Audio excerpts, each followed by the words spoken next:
Ես ձեռարկեցի մեր առաջին տպագիր գրքերի մեկի պարզատոմարի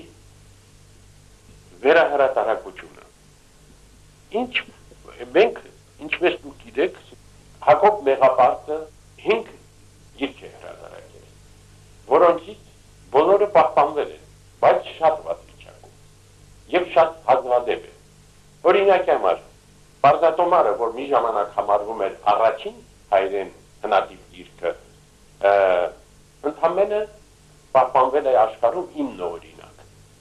9 օրինակի 8-ը բոլորը շատ անմխիթար վիճակում են։ Ձեռքից ձեռք անցնելով, դարերի ընթացքում օգտագործվելով 1513 թվականից հետո օգտագործվելով միջև մեր օրերում մաշված են, խունարցել են, կեղտոտվել են, բայց այսպիսի բան եղավ։ Երբ 1978 թվականին ես գործուղման էի գնացել Անգլիա, Օքսֆորդում տեսա, կարդացի, որ այսպիսի բանը պարզատոմարից մի օրինակ ունեմ, խնդրեցի եւ պարզվեց, որ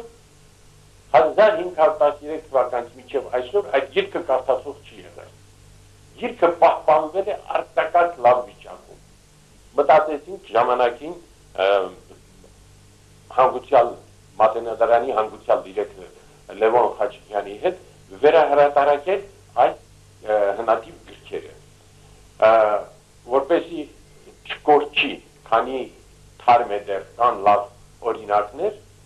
եւ 1974-ին հրատարակեցինք իմ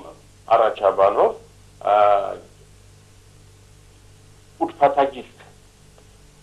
առաջին հայերեն տպագիր գիրքը, ուրբաթագիրք։ Կարևորը այն է, որ կորստից մենք փրկել ենք այդ 5 գրքից 3 առայժմ։ Ուրբաթագիրքը, առաջին տաղարանը միացրեցինք ուրբաթագրքի հետ միասին, որպես մեկ գիրք հրատարակեցինք եւ երրորդն էլ միայն հնարավոր եղավ այս տարի։ Ուրեմն Լոս Անջելեսում բնակվող մի զարմացեք մեր նախագահի անունը գրող Լևոն Տեր-Պետրոսյան անունով մի հայ մարդ պատրաստակամություն հայտնեց մեծենաց լինելու այս գրքի եւ ծախսերը վերցրեց իր վրա, մենք կարողացանք